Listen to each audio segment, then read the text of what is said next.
दोस्तों चलिए शुरू करते हैं एक कहानी अमर प्रेम लव स्टोरी है। शुरू से अंत तक सुनना। क्या बाबूजी, अब तो मान लो कि माँ अब इस दुनिया में नहीं रही। कब तक यूं माँ का फोटो लिए उसे दर दर ढूंढते रहोगे? आज 8 महीने हो गए पर आप हैं कि मानने को तैयार नहीं कि माँ। अपने पिताजी से इतना कहने के बाद प्रभात आगे ना बोल पाया। वह खुद माँ का पता लगाना चाहता था पर नियति के आगे विवश था। वह तो बस अपने पिता रामशरण को इस दुखों से बाहर निकलना चाहता था।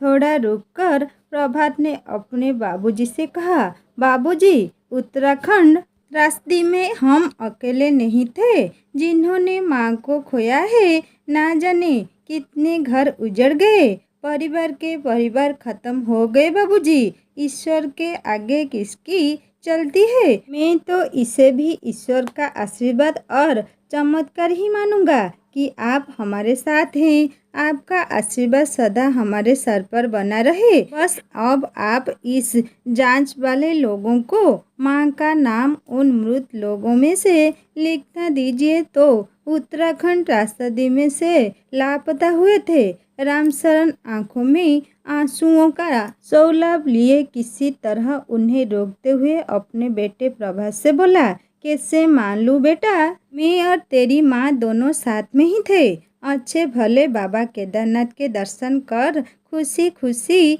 नीचे धर्मशाला में कमरे पर पहुँचने ही वाले थे कि अचानक मौसम बिगड़ने लगा।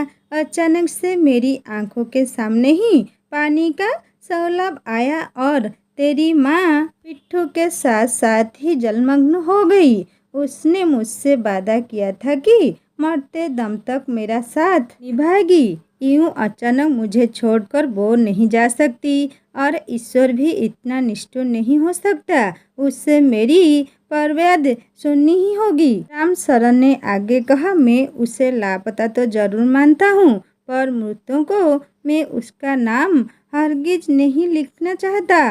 ना जाने किस हाल में होगी तेरी माँ, कहीं तो वो मेरा इंतजार करती होगी। मैं मरते दम तक उसे ढूंढता रहूँगा और देखना एक दिन तेरी माँ जानकी मुझे जरूर मिलेगी। कहकर रामशरण ने गले में पड़े हुए गमछे से अपने आंसू पोंछे और फिर घर से बाहर निकल गया। आस पड़ोस वाले भी अब उसे मानसिक मरीज समझने लगे थे। सब कहते कि रामशरण के दिल को अपनी पत्नी को खोने का जबरदस्त धक्का लगा है। पर रामशरण ने हार न मानी। उसे पूरा विश्वास था कि एक दिन जानकी उसे जरूर मिलेगी। वो अपनी पत्नी की खोज में अपने गांव से कई महीने के लिए निकल जाता।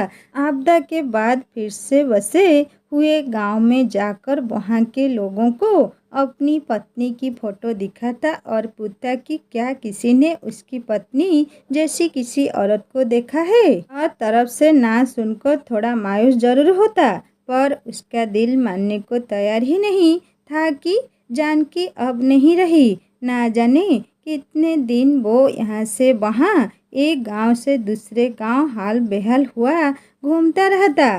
लगभग 1.5 वर्ष बाद एक दिन जब रामशरण थका हारा चमोली गांव के किसी घर के बाहर चबूतरे पर बैठा था तो वहां 4-5 अन्य स्थानीय लोगों की बातचीत से उसे पता चला कि गोपेश्वर गांव के आसपास कोई मानसिक विक्षिप्त सी महिला सोनी आंखें लिए बैठी रहती है। ना कुछ कहती है ना ही किसी से बोलती है। कोई खाने को दे दे तो थोड़ा खा लेती है। अपना नाम भी नहीं बताती कि कौन है, कहाँ से आई है। उसकी मनोस्थिति इतनी खराब है कि कभी भी जोर जोर से रोने लगती है। शायद आपदा में उसका परिवार उससे बिछड़ गया या अपना कोई आपदा में तबाही की भेंट चढ़ गया जिसका उसे गहरा सदमा लगा है। इतना सुनकर रामशरण को कुछ आशा सी नजर आई। उसने जेब से निकलकर अपनी पत्नी जानकी का फोटो उन लोगों को दिखाया तो किसी ने भी पक्के तौर पर नहीं कहा कि ये वही औरत है, क्योंकि एक अच्छी तस्वीर और एक मानसिक विक्षिप्त महिला किसी भी स्तर पर मेल न खाती थी। पर रामशरण ने मन पक्का किया कि वो गुप्तेश्वर जरूर जाएगा और उस महिला से जरूर मिलेगा। वो अपनी आशा की पोटली बांधी तुरंत अपनी पत्नी जानकी की खोज में गुप्तेश्वर निकल गया। गुप्तेश्वर पहुंचकर उसने लोगों से उस मानसिक विकृत महिला के बारे में पूछा तो किसी ने उससे बताया कि वो सामने एक पत्थर पर बैठी हुई महिला वही है। जब रामशरण उस महिला के पास बैठा तो वो महिला बिल्कुल गुमसुम हुए शून्य में ताक रही थी। पहली बार में तो रामशरण को भी वह महिला अपनी जानकी सी न लगी, पर वो महिला जो अभी कुछ देर पहले बिल्कुल शांत गुमसुम बैठी थी, रामशरण को देखकर और जोर जोर से रोने लगी। उधर रामशरण ने महिला के हाथ पर वही गहरा कटा निशान देखा जो पशुओं का चारा काटते समय एक बार उसकी पत्नी जानकी के हाथ पर लगा था।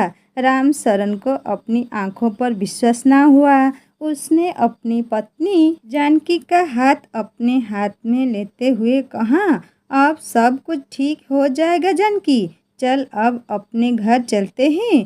अंत में ईश्वर पर रामशरण के अटूट विश्वास और उसके अमर प्रेम की जीत हुई। दोस्तों, कहानी कैसा लगा मुझे ज़रूर कमेंट करके बताना, और अच्छा लगा तो लाइक करना, दोस्तों के साथ शेयर करना और सब्सक्राइब करके बेल आइकन दबा देना। फिर एक सुंदर कहानी लेकर आऊँगा। नमस्ते।